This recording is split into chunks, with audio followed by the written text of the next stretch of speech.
waa tahay daawadayaal ciidanka asluubta Soomaaliya oo u dabaaldegaya 50 sano guuradii ka soo wareegatay waqtigii la aasaasay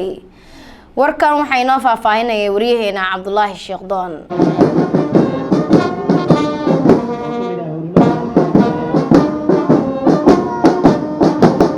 konton sano ayaa laga joogaa markii la aasaasay ciidamada asluubta Soomaaliyeed munaasabad loogu dabaaldegayo sanad guurada kontonaad ee ciidamada asluubta Soomaaliyeed ayaa lagu qabtay magaalada Muqdisho ee caasimadda dalka Soomaaliya munaasabadaasi loogu dabaaldegayo sanad guurada kontonaad ee ciidamada asluubta waxaa ka qayb galay ra'iisul wasaaraha xukuumadda federaalka Soomaaliya Xasan Cali Kheyre qaar ka mid ah golihiisa wasiirada xildhibaanada labada aqal ee baarlamaanka dalka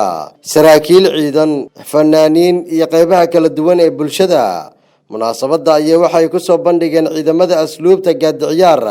taliyaha ciidanka asluubta Soomaaliyeed oo munaasabada ka hadlay ayaa waxa uu bogaadiyay taliyihii asluubta Soomaaliya ugu horeeyay saraakiil Ismaaciil Axmed Ismaaciil oo gurigan aan joogno dhisay oo dalkan intay asluub sheeganaysa ninkii qabtay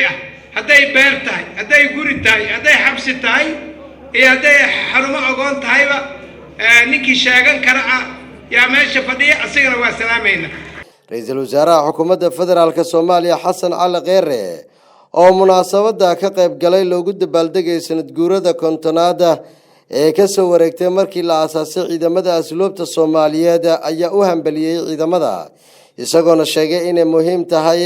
in cadaaladda la hagaajiyo saraakiisha alifleyda iyo dableyda iyo qoysaska ciidanka asluubta Soomaaliyeed waxaan idinku hambaleynayaa sanad guuradii kontonaad ee ka soo wareegtay